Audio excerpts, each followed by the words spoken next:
The sharp stench of copper and my own rotting flesh filled my nose as my mother-in-law's prized Dobermans tore into my throat. That was my final memory, dying in agony while my husband and his sister laughed from the balcony, safe and healthy, because I had absorbed her fatal curse. But hell rejected me. I blinked and I was back at the garden party, back to the exact moment the nightmare began. This time, I wasn't going to be the prey. The sharp, crystal-clear clink of a silver spoon tapping against a baccarat champagne flute snapped me back to reality. I gasped, my lungs inflating with the crisp, jasmine-scented air of a late spring afternoon in Greenwich, Connecticut. My hands gripped the edge of the wrought iron patio table so hard my knuckles turned white. A second ago, I was bleeding out on the cold, damp concrete of the Carmichael family estate's basement, my skin sloughing off from radiation, poisoning my flesh shredded by their starving hounds. Now I was sitting under a pristine white marquee, the gentle strains of a live string quartet playing a Vivaldi concerto, washing over the manicured lawns. Clara, darling, are you listening to me? The voice sent a violent, icy shudder down my spine. I slowly raised my eyes. Sitting across from me was Margaret Carmichael, my mother-in-law. She looked exactly as she had 3 years ago, impeccably dressed in a tailored cream suit, her neck heavy with Tiffany pearls, her face pulled tight into a mask of maternal affection that I now knew was rotting with malice underneath. Beside her sat my husband David. He offered me that same charming lopsided smile that had once tricked me into thinking I was the luckiest woman in Manhattan. "You spaced out there for a second, babe," David chuckled, reaching over to squeeze my hand. His touch, which I once craved, now made my stomach churn with bile. I was reborn. The universe in all its infinite chaotic justice had rewound the clock. "I'm sorry, Margaret," I managed to say, forcing my facial muscles to relax into a serene, polite expression. I just felt a sudden chill. "What were you saying?" Margaret's eyes gleamed with a predatory light. She reached into her Hermes Birkin bag and pulled out a small, exquisite mahogany box lined with black velvet. Nestled inside was a heavy, dark pendant. It wasn't jade or silver. It was a deeply carved piece of black obsidian etched with strange, jagged, esoteric runes. To the untrained eye, it looked like a unique piece of antique jewelry. "I was saying, my sweet girl," Margaret purred, her voice dripping with fake honey, "that I visited a very exclusive spiritual retreat in the Himalayas last month. I had this peace pendant specially blessed by the high monk. It's meant to absorb negative energy, protect the wearer's health, and bring harmony to the family. I want you to wear it, Clara. You've been working so hard at the gallery, and I want my daughter-in-law to be safe. In my past life, I had wept tears of gratitude. I had believed it was the moment Margaret finally accepted me into their elite, snobbish dynasty.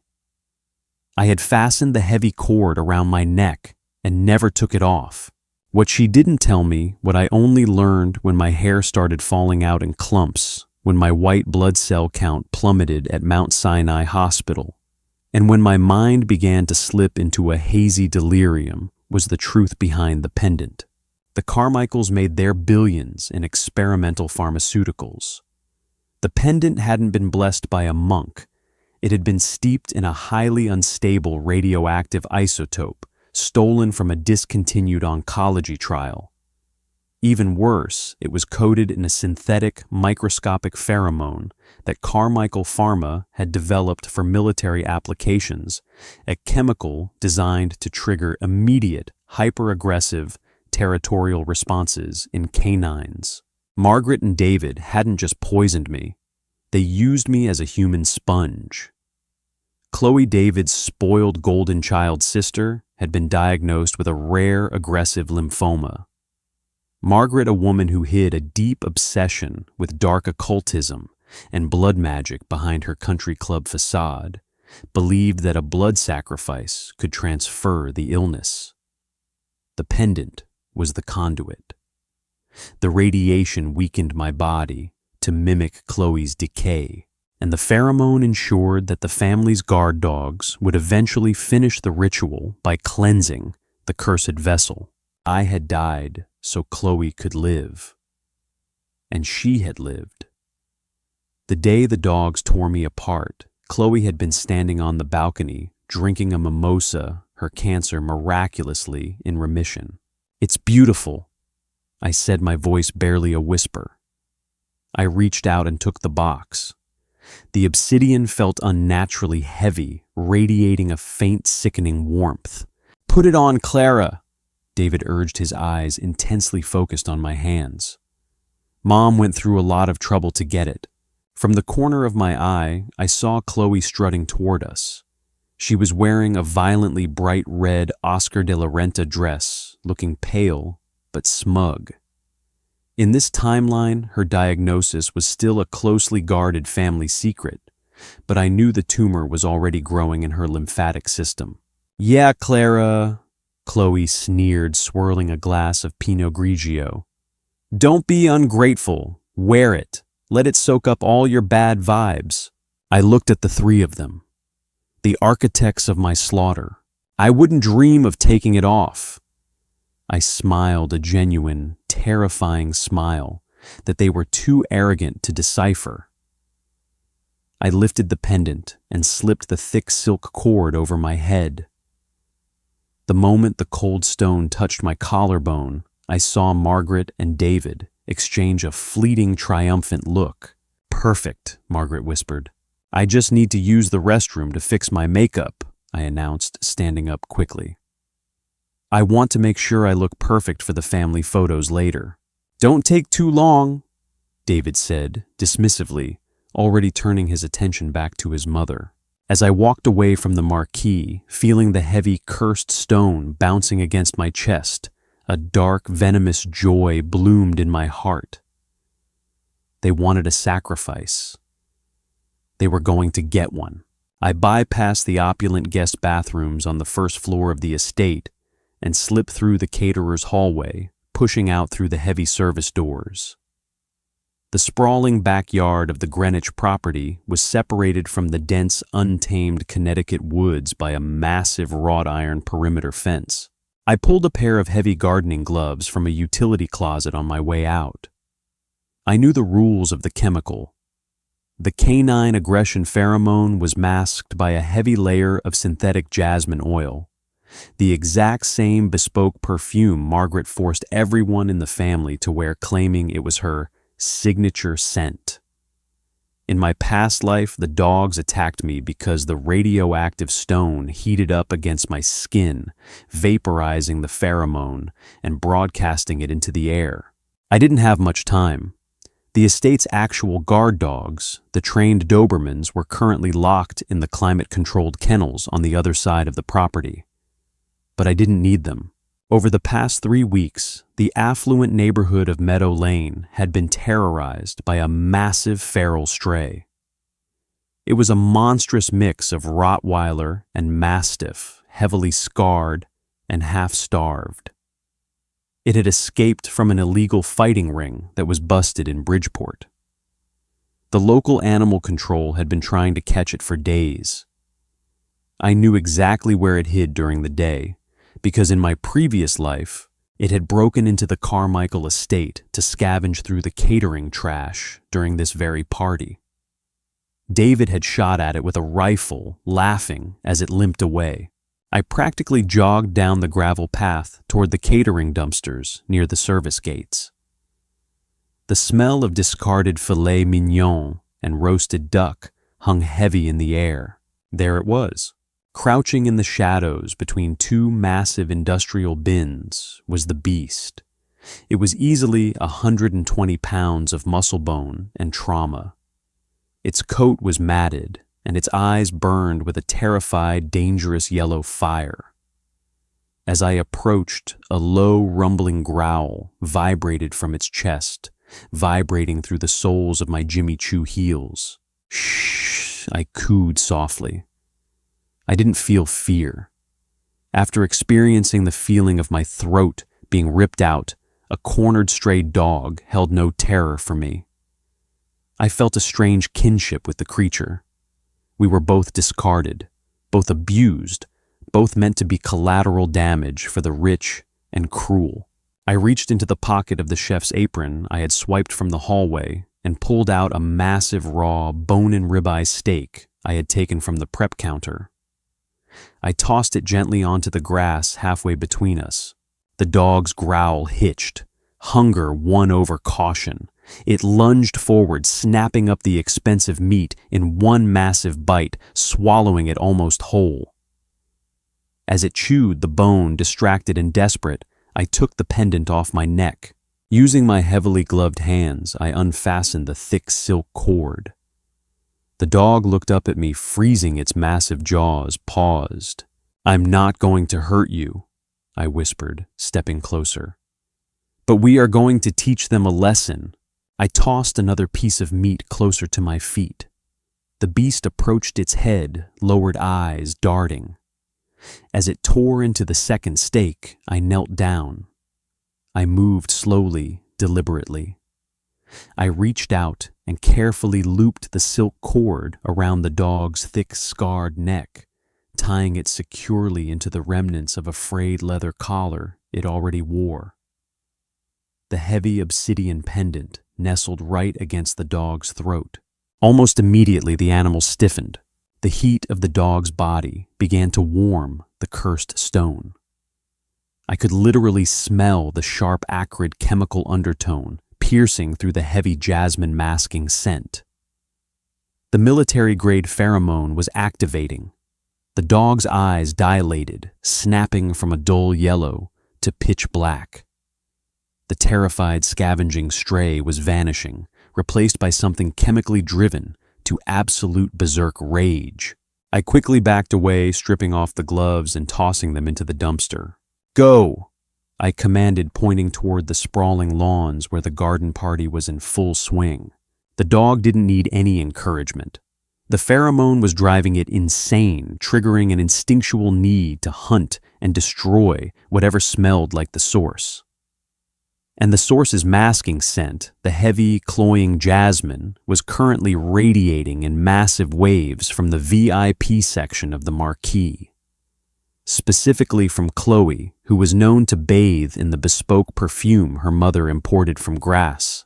The massive beast let out a guttural, terrifying snarl that sounded more demonic than animal and bolted through the rhododendron bushes toward the party. I dusted off my dress, checked my reflection in my phone screen, and smiled. The performance was about to begin. By the time I casually strolled back to the main lawn, the party was at its peak. Waiters in crisp white tuxedos were circulating with trays of oysters and caviar. Local politicians, hedge fund managers, and wealthy socialites were laughing their voices, a continuous ignorant drone of privilege. I took my seat back at the iron table. "Well, it took you long enough," Chloe snapped, eyeing me up and down. She was holding a fresh glass of wine, her red dress standing out like a beacon of blood against the green grass. She leaned in, her eyes narrowing as she inspected my neckline. "Wait, where is it? Where is the pendant Mom gave you?" Margaret's head snapped toward me, her polite smile instantly vanishing. "Clara, what did you do with the blessing?" "Oh goodness, I'm so clumsy," I said, widening my eyes in perfect feigned panic. I touched my bare collarbone. "The clasp must have been loose. I think it slipped off when I was walking near the rose garden by the south perimeter." David slammed his glass down his face, flushing red. "Are you kidding me, Clara? Do you know how much—" He stopped himself, realizing he was about to scream about the price of a supposedly priceless religious artifact. "Do you know how important that is to my mother?" "I'm so sorry," I cried, letting tears well up in my eyes. "I'll go look for it right now. Chloe, please, you have better eyes than me. Come help me find it." "Are you insane?" Chloe scoffed, adjusting her diamond tennis bracelet. "I'm not digging through the dirt for your mistakes. I'm staying right here. Suit yourself." I sniffled, standing up and taking a few steps back, positioning myself strategically behind a massive stone fountain. Margaret was furious. "David, go with her. You cannot lose that stone. It is absolutely vital that Clara wears it today." The urgency in her voice was palpable. The ritual had a timeline.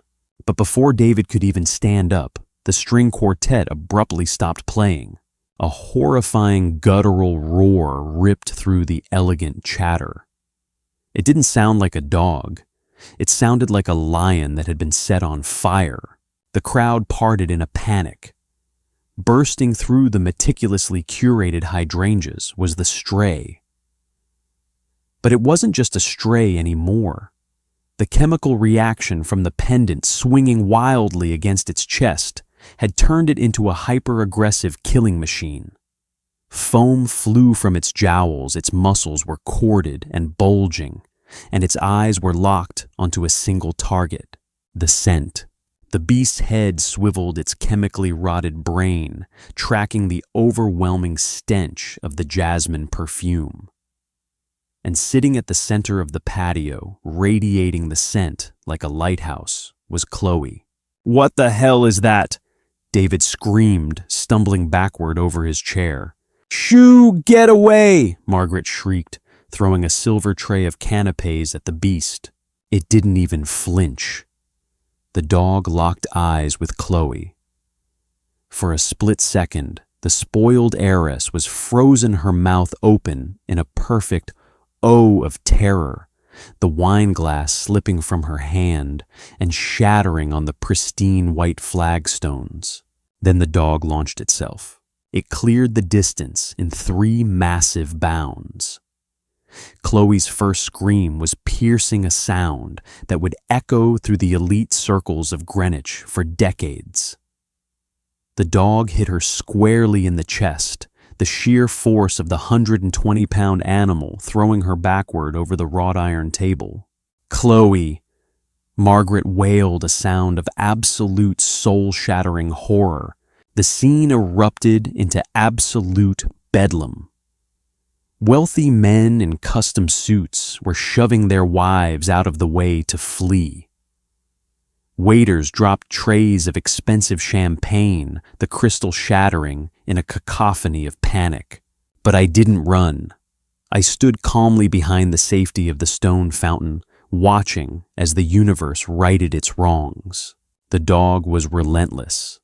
Driven by the very military-grade pheromone Carmichael Pharma had designed, it tore into the red fabric of Chloe's dress, its massive jaws locking onto her shoulder. Blood, bright red and entirely real, sprayed across the white linen tablecloths. "David, do something!" Margaret screamed, dropping to her knees, too cowardly to intervene herself. David, the man who had watched me die in a basement without shedding a single tear, picked up a heavy silver ice bucket and hesitantly approached the thrashing beast. But the dog, blinded by the chemical rage radiating from the obsidian stone on its neck, whipped its head around and snapped its jaws, catching David by the forearm. The crack of David's bone breaking was loud enough to be heard over the screaming crowd. He collapsed, sobbing in agony, clutching his mangled arm. The dog instantly turned its attention back to its primary target, Chloe. I watched as the heavy black obsidian pendant, etched with Margaret's dark cursed runes, swung wildly from the dog's neck, repeatedly hitting Chloe in the face as the beast pinned her down. The very object they had designed to seal my death was now the orchestrator of their destruction. Chloe's screams began to wetly gurgle. The bright red Oscar de la Renta dress was indistinguishable from the carnage, as Margaret collapsed onto the grass in a dead faint, and the distant wail of police sirens finally began to cut through the Connecticut air. I took a slow, deep sip from an abandoned glass of Veuve Clicquot. The champagne had never tasted so sweet. I smiled a genuine, radiant smile. This was only day one of my rebirth, and I was going to burn the Carmichael dynasty to the ground. The sharp, deafening crack of a gunshot finally shattered the horrific spell that had fallen over the Carmichael estate. Greenwich Police Department cruisers had torn through the manicured front lawns, their tires tearing up the imported Bermuda grass. 2 officers' weapons drawn had sprinted past the fleeing billionaires. It took 3 rounds to drop the chemically enraged beast. It collapsed mere inches from Chloe's shredded body, its massive chest heaving as the life drained out of it. Even in death, the dog's jaws were locked tight. I remained by the stone fountain, shivering in the mild spring breeze. I wasn't cold. I was trembling with the pure, unadulterated adrenaline of survival. In my previous life, those bullets had come far too late for me. I had died choking on my own blood on a cold basement floor. Seeing the blood now pooling beneath Chloe's motionless form felt like watching a masterfully directed movie where the villain finally gets their due. Paramedics swarmed the patio. "We need a medevac! She's losing too much blood!" one of them shouted, pressing thick gauze against Chloe's ruined shoulder and neck. David was writhing on the grass a few feet away, cursing loudly as an EMT tried to stabilize his shattered arm. The bone was protruding through his bespoke Italian suit jacket. Margaret was still unconscious, completely checked out of the nightmare she had inadvertently manufactured. Ma'am, I need you to sit down." A heavy dark blue blanket was draped over my shoulders. I blinked, forcing my pupils to dilate, pulling up the perfect shell-shocked facade of a traumatized society wife. I looked up into the rugged face of a detective. His badge read, Detective James Gallagher. I can't believe it. I stammered, my voice trembling perfectly. I clutched the edges of the blanket, letting a single pristine tear roll down my cheek. It just came out of nowhere. It was like a monster. "You're Clara Carmichael, correct, David's wife?"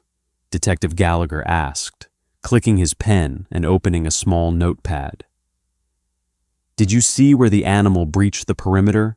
I was looking for my necklace," I whispered, pointing a shaky finger toward the catering tents. "I lost it, a family heirloom.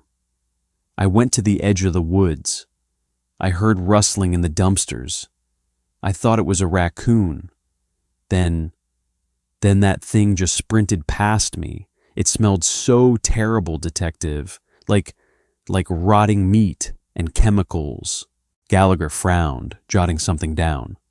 "Chemicals, yes, sharp, like bleach and copper." I paused, widening my eyes, as if struck by a sudden realization. "Detective, my necklace, the dog. What about it, Mrs. Carmichael? When they put the dog in the body bag, I saw something around its neck, a thick silk cord, a black stone." I let out a choked sob, burying my face in my hands. "That was my necklace. My mother-in-law gave it to me just 30 minutes ago. The dog must have been digging in the trash where it fell, and the cord must have snagged on its collar. Oh my God, did my necklace agitate it? Is this my fault?" I wept loud and dramatically, letting the sheer absurdity of the lie wash over him. It was the perfect alibi, a freak accident, a 1-in-a-million tragedy. Gallagher awkwardly patted my shoulder. "Hey, no, Mrs. Carmichael, you can't blame yourself for a stray animal attack. These feral dogs are unpredictable. We've been tracking this one for weeks. You're just lucky you weren't the one it went after. Lucky. The word almost made me laugh out loud. Across the lawn, a harsh gasp dragged my attention away. Margaret had been revived with smelling salts. She sat up, her perfect hair, disheveled, her designer suit stained with grass and mud. Her eyes immediately locked onto the spot where Chloe had been, now just a horrifying puddle of crimson, and then darted to the black body bag being zipped up by animal control. "The pendant," Margaret hissed, grabbing the collar of a nearby EMT. "Where is the stone? The black stone?" Gallagher excused himself and walked over to Margaret. "Mrs. Carmichael, please calm down. Your daughter is being airlifted to Mount Sinai. Your son is in an ambulance. We have secured the animal." "I don't care about the animal," Margaret shrieked, the mask of the composed matriarch completely shattering. She looked deranged. "The necklace. It was on the dog. I need it back right now. Ma'am, anything on that animal is currently state evidence." Gallagher said, his tone shifting from comforting to suspicious. "Why is a piece of jewelry so urgently important while your children are on their way to trauma surgery?" Margaret froze. She realized her slip. The sheer terror in her eyes was exquisite. She knew that if the police forensic lab ran a standard chemical swab on that obsidian stone, they were going to find the radioactive isotopes and the illegal military-grade pheromones synthesized by her own company. The weapon she designed to quietly assassinate me was now in an evidence locker. It's a deeply sacred religious artifact," Margaret stammered, her face draining of color. "It was blessed. It's meant for Chloe's protection." "Well, it didn't do a very good job," Gallagher noted dryly. "We'll be in touch, Mrs. Carmichael." As the detective walked away, Margaret turned her frantic gaze to me. I stood up, letting the blanket fall, and walked over to her. I knelt in the grass, right in the blood, ruining my dress. I reached out and took her trembling, manicured hands in mine. "Margaret," I whispered, leaning in close so only she could hear.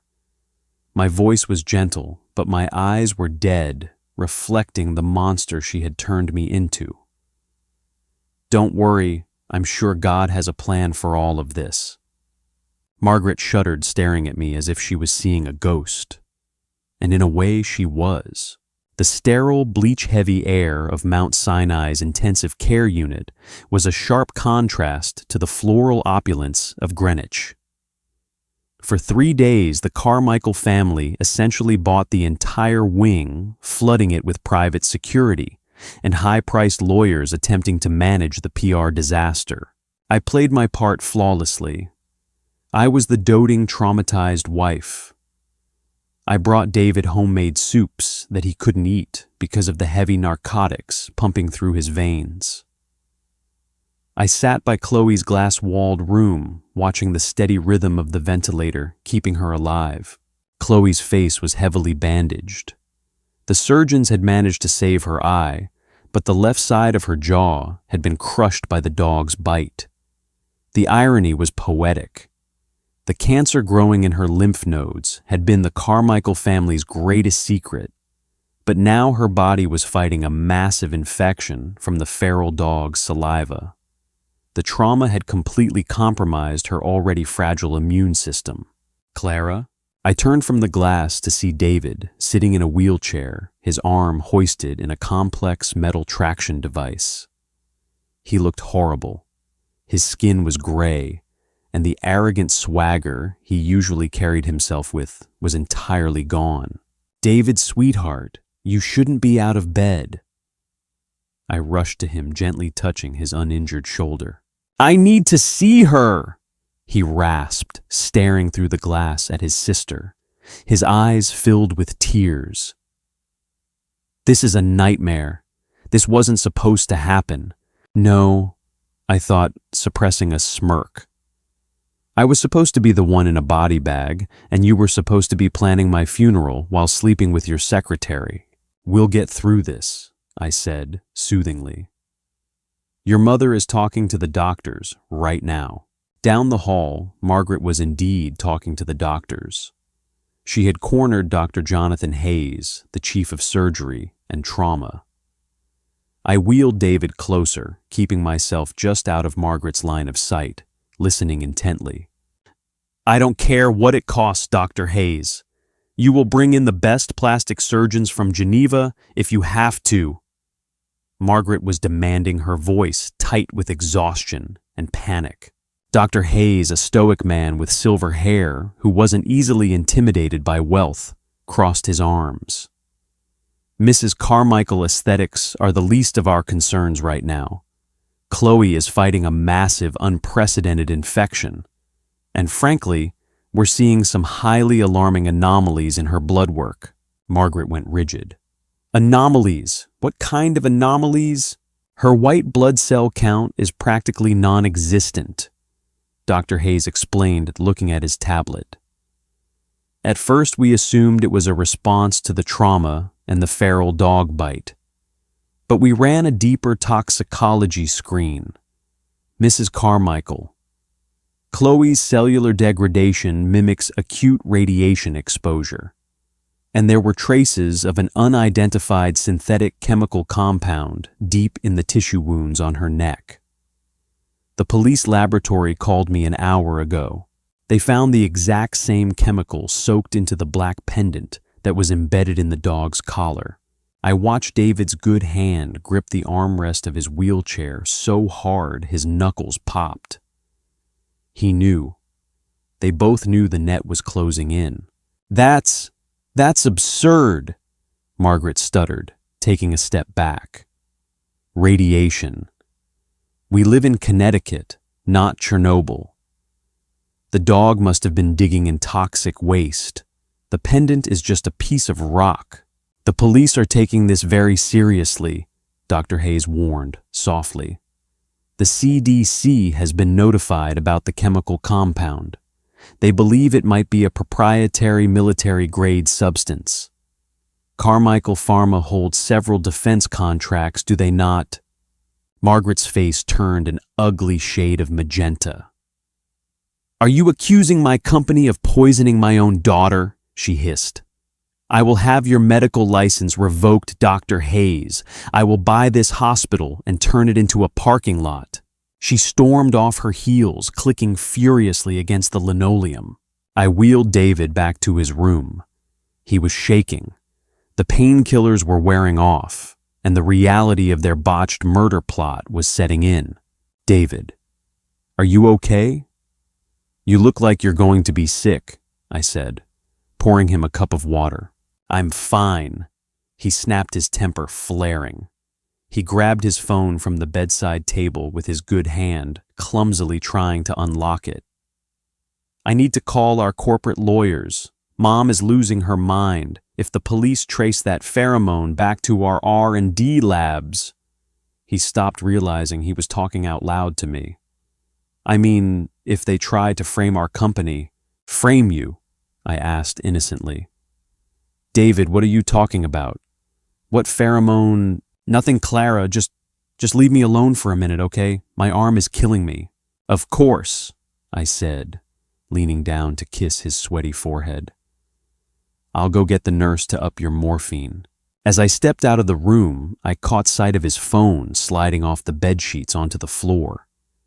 He grunted too much in pain to lean over and grab it. He closed his eyes, surrendering to the exhaustion.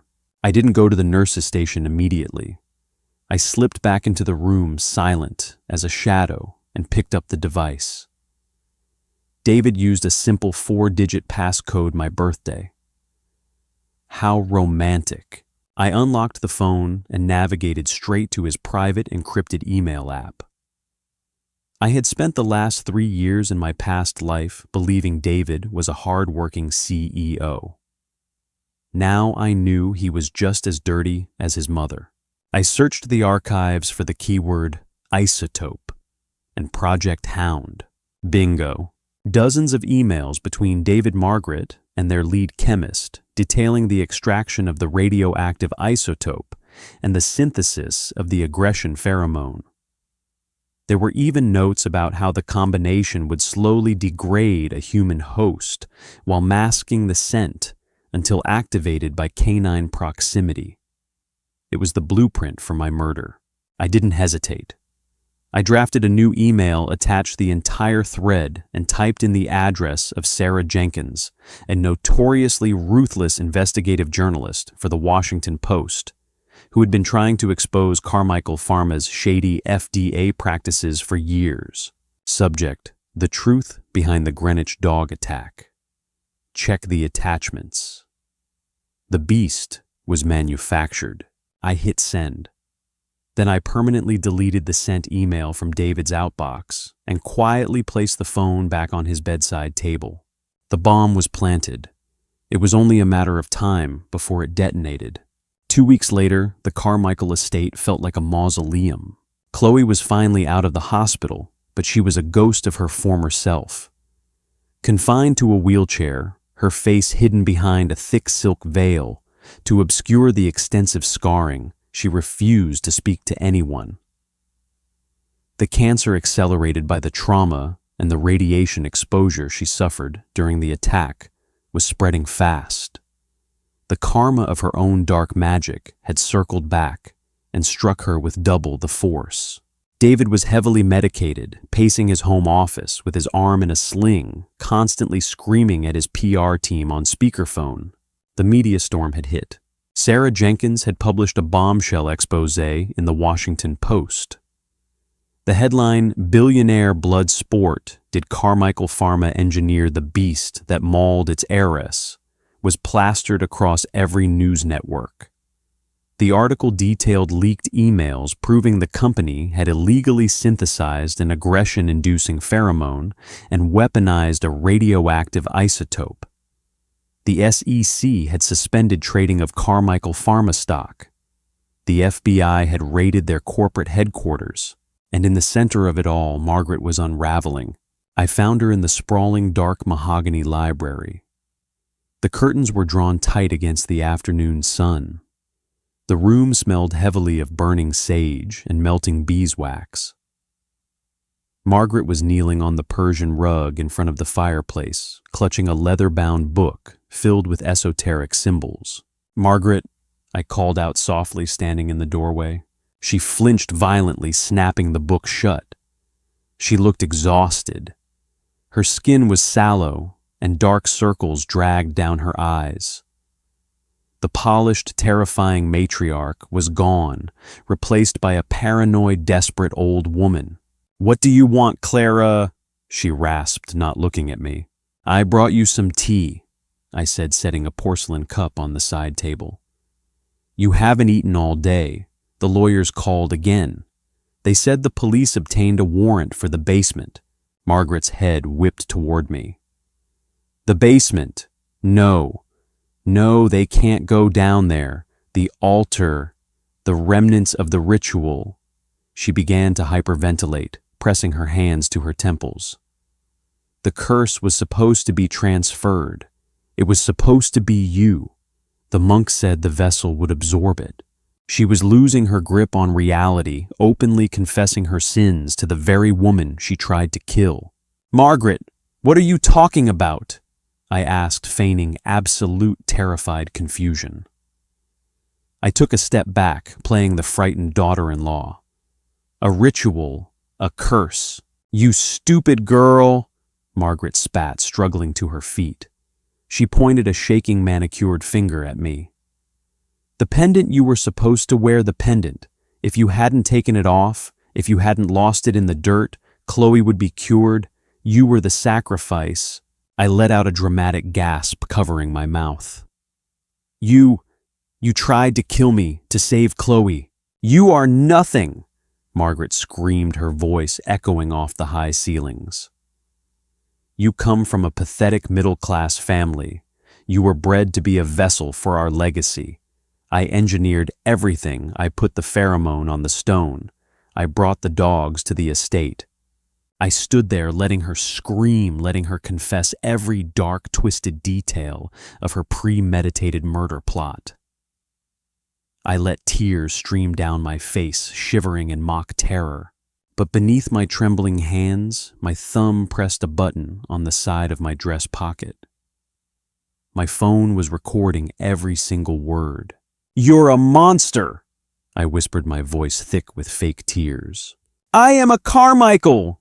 Margaret roared, grabbing a heavy brass candlestick from the mantelpiece. "And I will fix this. The ritual isn't over.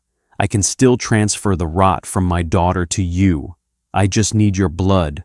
She lunged at me. I didn't run. I simply sidestepped her clumsy, desperate attack. Margaret, weak from days of fasting and stress, tripped over the edge of the thick Persian rug. She crashed hard into the solid oak desk, the heavy brass candlestick flying from her grip and shattering a glass display case.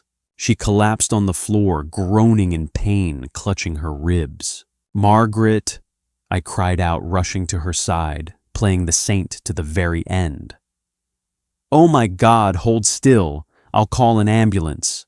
"Get away from me!" she hissed, spitting blood onto the rug.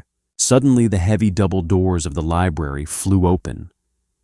David stood there, his face pale, his phone clutched in his uninjured hand. He stared at his mother writhing on the floor, and then at me, kneeling over her, with tears streaming down my face. "What happened?" David demanded. "David, she just collapsed." I sobbed, looking up at him. "We were talking and she started screaming about a ritual. She said she tried to kill me.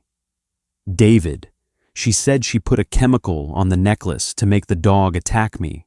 David's expression shifted from concern to absolute horror. He looked at his mother. "Mom, what did you do?" "I was saving your sister," Margaret wheezed, trying to sit up. "David, listen to me. The girl knows too much. We have to finish the ritual."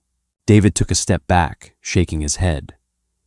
He wasn't disgusted by the morality of the act. He was terrified of the legal implications. "Mom, the FBI is at the corporate office. They're freezing our accounts. The article in the Post. They traced the chemical directly to your personal lab orders. You left a paper trail a mile wide. I am the CEO. I am untouchable." Margaret screamed, her delusion absolute. "Not anymore," David said coldly. Survival instinct was kicking in. The rat was ready to abandon the sinking ship. "I just got off the phone with the board of directors. They're voting to oust you by morning. They're throwing you to the wolves to save the company." Margaret let out a sound that was half sob, half shriek. The absolute betrayal from her favorite son broke whatever was left of her sanity. I stood up slowly, wiping the fake tears from my face. I looked at David. "David, she tried to murder me. She admitted it." David looked at me, his eyes cold and calculating. He stepped into the room and closed the heavy oak doors behind him, locking them with a loud click. "Clara." David said, his voice dropping an octave, slipping into the manipulative tone he used to control me in my past life. "My mother is clearly having a psychotic break. The stress of Chloe's accident has driven her mad. We are going to call an ambulance, and we are going to commit her to a private psychiatric facility in Switzerland." Margaret gasped. "David, you wouldn't dare." "It's the only way to save the family, Mom," David said ruthlessly. He turned back to me. "Clara, you are my wife. We are a team. The media is circling like vultures. If we commit her, we can blame the illegal chemicals on her declining mental health. We tell the police she acted entirely alone. You and I step up. We take control of the company." He reached out his uninjured hand to me, offering me a crown built on top of his mother's grave. In my past life, I would have taken his hand. I would have believed he was protecting me. I would have blindly followed him, unaware that he was just as guilty, just as complicit in my murder as she was. I looked at his outstretched hand. I looked at Margaret, a broken, defeated woman sobbing on the floor. I smiled, a slow, chilling, genuine smile that made David hesitate. "A team," I repeated softly. "You want us to be a team, David." "Yes, baby," he urged, stepping closer. "We can have it all." "That sounds wonderful," I whispered. I reached into my pocket and pulled out my phone. I tapped the screen, ending the voice recording. "But there's just one problem, David. A team requires trust, and it's really hard to trust a man when you have the receipts of him wiring $2 million to an offshore account in the Cayman Islands under his mistress's name." David froze, all the blood drained from his face. What are you talking about? Oh, did I forget to mention?" I said cheerfully, my tone completely at odds with the dark, heavy atmosphere of the library. "While you were doped up in the hospital, I used your phone to check my emails, but I accidentally clicked on your banking app, and your private messages, and the offshore accounts." "You went through my phone!" David roared, his facade dropping instantly. He lunged forward, raising his good hand to strike me. Before he could bridge the gap, the wail of police sirens pierced the air, echoing loudly through the massive windows of the library. But these weren't ambulances. It was the sharp, aggressive blare of a dozen FBI black and whites swarming the circular driveway of the estate. I took a step back out of David's reach, my smile widening into something feral and triumphant. "I didn't just go through your phone, David," I whispered, as the heavy pounding of tactical boots echoed in the foyer outside the library. "I forwarded everything to the feds: your mother's murder confession, your embezzlement files, your illegal chemical trials. Everything." David stared at me, his jaw dropping, realizing for the first time that the prey had been hunting them all along. "You see," I said, my voice cold as ice as the library doors began to rattle under the force of a battering ram. "I already died for this family once, and hell was entirely too crowded, so I thought I'd send you 3 down there instead." The heavy oak doors exploded inward, splintering into the room as heavily armed agents flooded the library. "FBI, nobody move." I immediately raised my hands, dropping my phone, tears instantly springing back to my eyes as I let out a perfect, terrified scream, throwing myself against the wall like a helpless, innocent victim. The performance of a lifetime was reaching its climax, and I was going to win the Oscar. The FBI raid on the Carmichael estate was a masterclass in calculated destruction. Special Agent Thomas Brody, a seasoned veteran from the New York field office, led the charge. The moment he breached the library, I crumpled to the floor, sobbing uncontrollably, burying my face in my hands. I played the role of the terrified, abused wife to absolute perfection. "Mrs. Carmichael." "Are you hurt?" Agent Brody asked, holstering his weapon and kneeling beside me. She tried to kill me," I whimpered, pointing a trembling finger at Margaret, who was still gasping for air on the Persian rug, surrounded by the shattered glass of the display case. "She confessed. It's all on my phone. The dog, the chemicals. David knew." Shut up, you lying little viper!" Margaret shrieked, spitting blood. 2 heavily armored agents grabbed her by the arms, hauling her roughly to her feet. The polished, untouchable Greenwich billionaire matriarch was reduced to a raving, disheveled lunatic. They slammed her against the oak desk, clicking the heavy steel handcuffs around her wrists. David, meanwhile, was backing away, his good hand raised in the air. "Wait, officers, there is a massive misunderstanding here. My mother is mentally unwell. She acted entirely on her own. I am the CEO of Carmichael Pharma. I have immunity. You have the right to remain silent. Another agent interrupted, violently spinning David around and cuffing him, heedless of the agonizing scream David let out as his shattered arm was jolted in its sling. David Carmichael, you are under arrest for conspiracy to commit murder, corporate fraud, and federal wire fraud. We have the Cayman Island ledgers. The mention of the offshore accounts made David's legs give out. He collapsed to his knees, his eyes darting frantically toward me.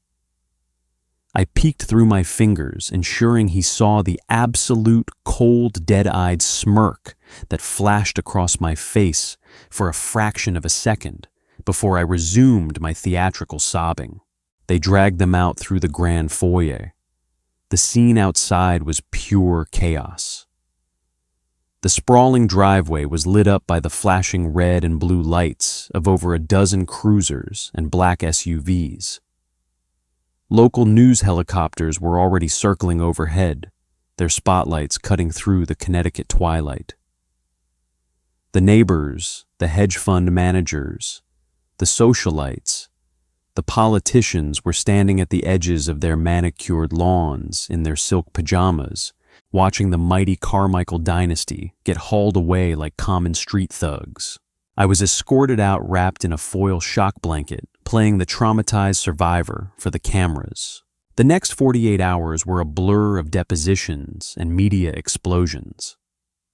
I sat in the sterile, fluorescent-lit interrogation rooms of the FBI field office in Manhattan, sipping bitter coffee and handing over every single piece of evidence I had meticulously gathered.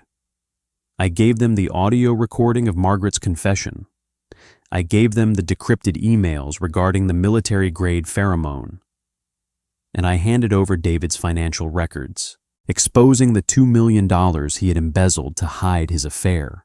The FBI didn't just stop at David and Margaret. They went after the mistress.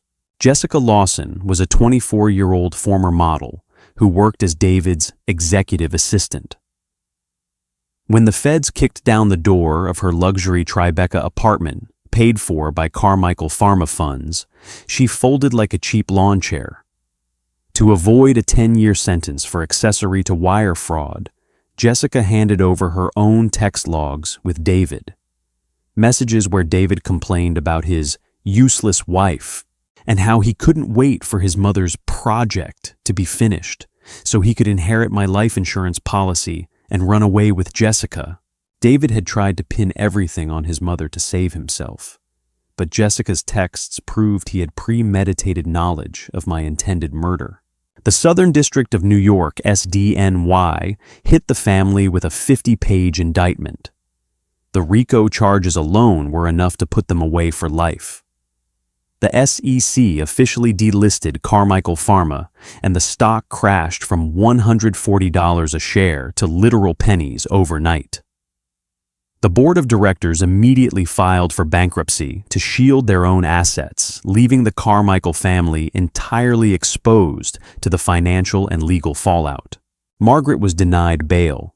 She was deemed a flight risk and a danger to society.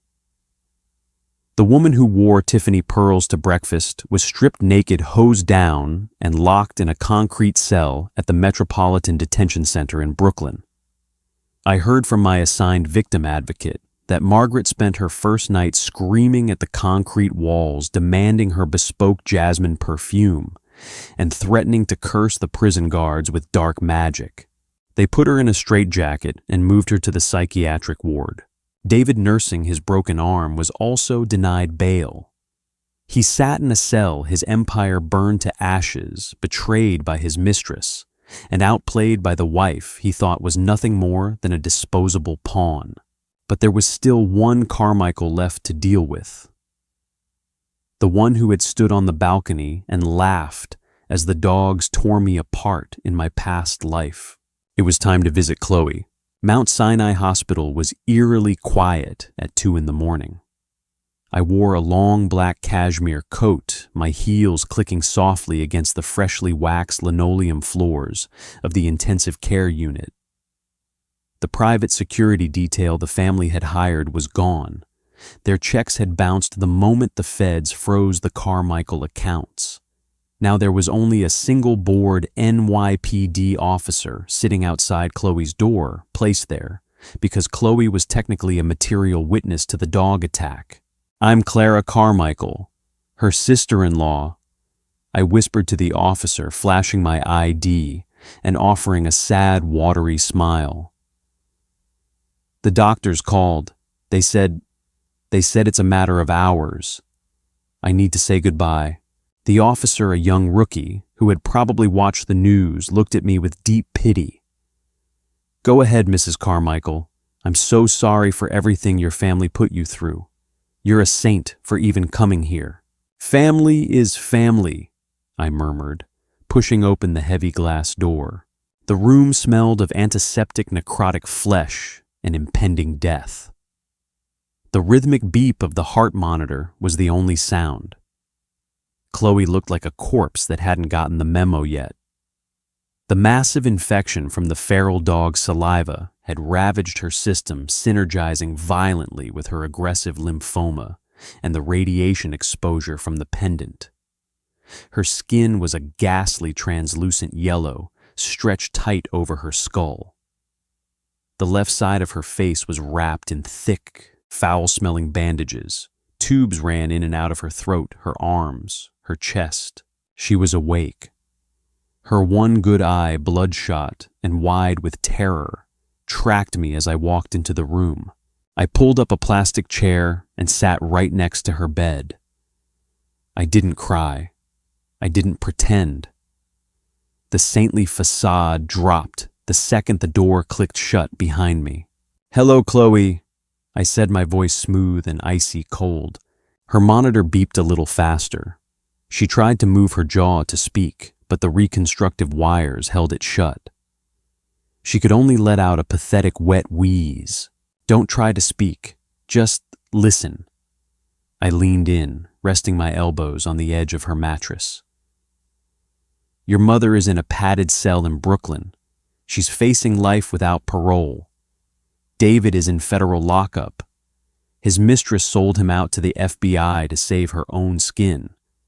Your family's company is bankrupt.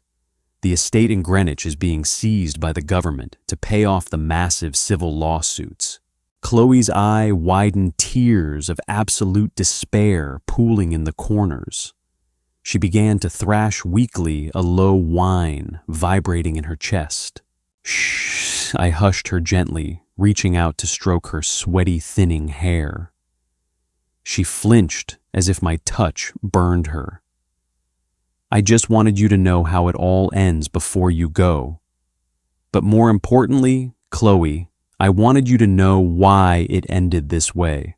I leaned closer, my lips hovering just inches from her ear. The smell of her rotting tissue was overpowering, but I forced myself to inhale it. It smelled like victory. "Do you believe in past lives, Chloe?" I whispered. The heart monitor's tempo increased. Beep, beep, beep. "I do, because I remember mine." I continued, my voice a dark, venomous hiss. "I remember a cold, damp basement beneath the Greenwich estate. I remember my hair falling out because your mother forced me to wear that radioactive obsidian rock. I remember my skin burning, but most of all, Chloe, I remember the dogs." Chloe's body went rigid. The single eye staring at me was filled with an impossible, supernatural horror. She couldn't understand how I knew, but her soul recognized the truth. I remember lying on the concrete. I said, my eyes locking onto hers, letting her see the abyss of my hatred. I remember the smell of copper. I remember the Dobermans tearing into my throat. And I remember looking up at the balcony. You were wearing a silk robe. You were drinking a mimosa. And you laughed. You laughed while I choked on my own blood, all so your pathetic, cursed life could be extended by a few more years. Beep, beep, beep, beep, beep.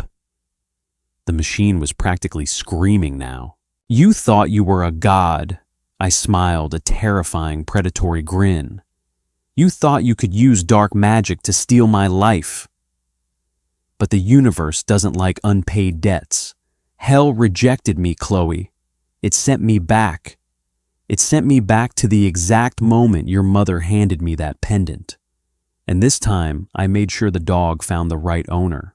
Chloe's hand twitched violently, her fingers desperately scraping against the bedsheets, trying to reach the red nurse call button clipped to her pillow. I reached out and casually swatted the button off the bed. It clattered to the floor far out of her reach. You wanted my blood, I said, standing up and looking down at her broken, dying form. But all you got was a feral dog's teeth. Enjoy hell, Chloe. Save a seat for your mother and brother. Chloe's chest heaved in a massive, panicked spasm. The terror in her eyes was absolute. Her body already pushed past the absolute brink by the cancer, and the infection couldn't handle the sheer psychological shock of the revelation. The monitor let out one final chaotic screech before flatlining into a solid, continuous tone. Beep. I stood there for 3 full seconds, watching the light fade from her eye. The curse was broken. The debt was paid in full. I smoothed down my black cashmere coat, pinched my cheeks to make them look flushed and tear-stained, and burst out of the hospital room screaming for a doctor. Help somebody help. She just stopped breathing. I wailed, collapsing into the arms of the startled NYPD officer as the medical team rushed past us with a crash cart. I buried my face in the officer's chest, my shoulders shaking violently. He patted my back, telling me it was okay that she was in a better place now. I just kept shaking. I was trying very, very hard to hide the fact that I was laughing. The trial of the United States versus Margaret Carmichael and David Carmichael was the media spectacle of the decade. The tabloids called it the billionaire blood cult case. I sat in the front row of the gallery at the SDNY courthouse, dressed in a demure conservative navy blue suit. Over the course of the 6-week trial, the prosecution systematically dismantled whatever legacy the Carmichael family had left. The jury heard the audio tapes. They saw the emails. The CDC experts testified about the horrifying nature of the radioactive obsidian and the bespoke military pheromones. But the most damning testimony came from the forensic financial auditors who traced the funding of the illegal chemical synthesis directly to Margaret's personal trust accounts and David's cover-up to his offshore Cayman files. Margaret never even took the stand. She had completely dissociated from reality. During the proceedings, she sat at the defense table, muttering ancient incantations under her breath, occasionally screaming that I was a demon sent from the underworld. Her high-priced defense attorney, Harrison Caldwell, tried to mount an insanity plea, but the judge wasn't having it. The premeditation was too cold, too calculated. When Judge Mitchell Wallace delivered the sentencing, the courtroom was dead silent. Margaret Carmichael, the judge's voice boomed over the microphone. For the orchestration of attempted murder in the first-degree reckless endangerment and federal bioterrorism charges related to the unsanctioned weaponization of chemical agents, I sentence you to life imprisonment without the possibility of parole. You will serve this sentence at the Federal Medical Center Carswell in the high-security psychiatric wing. Margaret didn't even blink. She just stared blankly at the wood paneling of the defense table, her mind already trapped in a hell of her own making. David Carmichael. The judge continued shifting his glaring eyes to my soon-to-be ex-husband. For conspiracy to commit murder, embezzlement, wire fraud, and obstruction of justice. I sentence you to 35 years in federal prison." David broke down. He fell over the table, sobbing hysterically, begging the judge for mercy, screaming that he was manipulated by his mother. The bailiffs had to physically drag him out of the courtroom. As he was pulled past the gallery, his eyes met mine. He looked pathetic, a broken, penniless man who was going to spend the rest of his life in a concrete box. I gave him a slow, deliberate nod. "Goodbye, David." With the criminal trials over my civil attorneys moved in for the kill. Because David and Margaret had intentionally conspired to murder me and successfully caused the catastrophic emotional distress and collateral death of Chloe. The prenuptial agreement I had signed was rendered legally void under the crime fraud exception. I sued the Carmichael Family Trust for intentional infliction of emotional distress, attempted wrongful death, and massive punitive damages. With the executives in prison and the company bankrupt, there was no one left to fight me. The judge awarded me absolute control of the remaining unseized assets. The blood money was mine, but I didn't want it. I liquidated everything. I sold the Carmichael Pharma patents to a rival biomedical firm for pennies on the dollar, ensuring the Carmichael name was erased from the industry forever. I sold the sprawling Greenwich estate to a commercial developer who immediately brought in bulldozers to tear down the mansion, turning the site of my past life murder into a high-end luxury golf course. I wanted no trace of their legacy left on this earth. A year after the day of the garden party, I stood on the deck of a privately chartered yacht, cruising through the crystal-clear waters of the Amalfi Coast in Italy. The Mediterranean sun warmed my skin. I was wearing a stunning white silk dress, a glass of vintage champagne resting in my hand. I was officially Clara Vanguard now.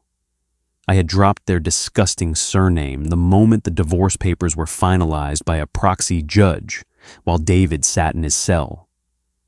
I was worth nearly $400 million free of the radioactive poison, free of the hounds, and free of the monsters who had tried to play God with my life.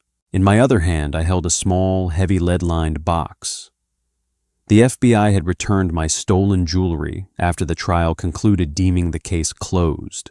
I opened the box. Nestled inside was the black obsidian pendant. The cursed runes carved into its surface looked dull and lifeless now.